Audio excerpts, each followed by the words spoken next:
Now that you have an idea on how the platform works, let's now listen to Dr. Maya of St. Luke's College of Medicine on how telemedicine is indeed needed today.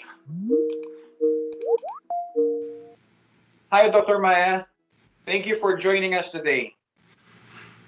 Hello, hope you're having a good day and thanks also for having me. What were the biggest challenges that your organization faced last year during the onset of the pandemic? It seems like it's been so long. It's almost a year since this whole crisis started. So, our very first challenge was how to ensure service continuity. In the industry, you'd probably call it business continuity.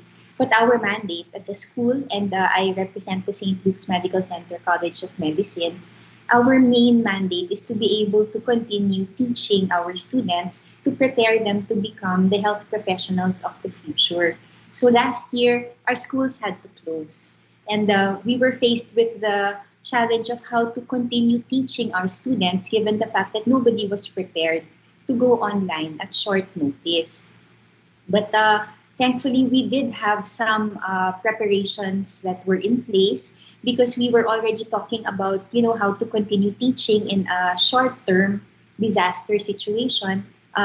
We had piloted this during the Taal eruption, and we were able to achieve yung goal namin of zero lost learning days.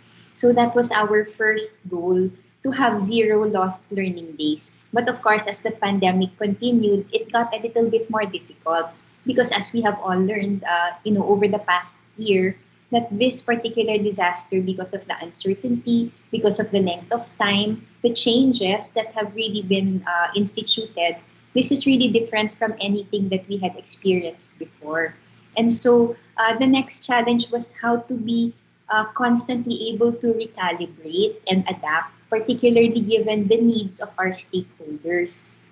So our stakeholders being students and faculty, they were having difficulty with infrastructures, hardware, software, connectivity, and we had to be able to be flexible and be able to communicate constantly with them and include them in the conversation as to how really we can continue doing what we need to do and still stay compassionate and still stay flexible given the varying needs of our stakeholders.